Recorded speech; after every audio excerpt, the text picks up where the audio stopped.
وعلیکم السلام ورحمۃ اللہ وبرکاتہ۔ اصل میں بعض چیزیں اللہ تعالیٰ نے مخفی رکھی ہیں، اور اگر یہ مخفی نہ ہوتی تو پھر وہ ایمان بالغیب والا قصہ ہی ختم ہو جاتا۔ ہمیں تو حکم یہ ہے کہ ہم باقاعدہ طہارت کا خیال رکھ کے کپڑے، بدن، وضو صحیح طریقے سے کریں، غسل صحیح طریقے سے کریں، اور اس کے علاوہ یہ کہ اپنے آپ کو حرام سے بچائیں، چاہے وہ حرام لباس میں ہو، چاہے وہ حرام پیٹ میں ہو، چاہے وہ حرام کسی اور چیز میں ہو، اس سے اپنے آپ کو بچائیں۔ ایسے ہی جو گناہ کبیرہ ہے ان سے اپنے آپ کو بچائے، اور جو نماز کی شرائط ضوابط ہیں ان کا خیال رکھے،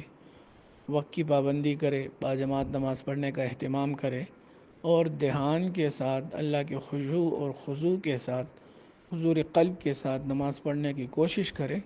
اور اس کے بعد پھر اللہ تعالیٰ سے قبولیت ہی کی امید رکھے، تو انشاءاللہ اللہ تعالیٰ ضرور قبول فرمائیں گے۔ باقی یہ کہ کس کی قبول ہوئی کس کی قبول نہیں ہوئی، یہ تو ایک بن پڑیا ہے، اس کے بارے میں آدمی یقین سے کچھ بھی نہیں کہہ سکتا۔ ایک تو نبی کی بات ہوتی ہے تو اس کو تو وہی ہوتی ہے، ایک چیز کے بارے میں تو الگ سی بات ہے، ٹھیک ہے، لیکن اس کے علاوہ اس کے لیے کوئی ظاہری علامت یا کوئی ظاہری کسوٹی نہیں ہے جس پر اس کو پرکھا جا سکے۔ یہ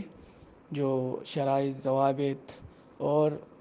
ہدایات اور قیودات ہیں ان کا خیال رکھتے ہوئے آدمی جب کوئی بھی عبادت کرتا ہے تو اس سے قبولیت ہی کی امید کی جا سکتی ہے۔ اس کے علاوہ یہ کہ اللہ تعالیٰ جب کوئی نیکی قبول فرماتے ہیں تو مزید نیکیاں کرنے کی بھی اس کو توفیق دے دیتے ہیں۔ ایسے ہی یہ بھی ایک علامت ظاہری ہو سکتی ہے کہ اگر آدمی کی نماز انسان کو اللہ تعالیٰ کے قریب کر رہی ہے اور اس کو گناہوں سے اور غلط کاموں سے روک رہی ہے، تو یہ بھی اس بات کی علامت ہے کہ اس کی جو نماز ہے وہ اللہ کے ہاں قبول ہو رہی ہے، اور وہ قبولیت کے درجے کے بہت قریب ہے۔ ٹھیک ہے، السلام۔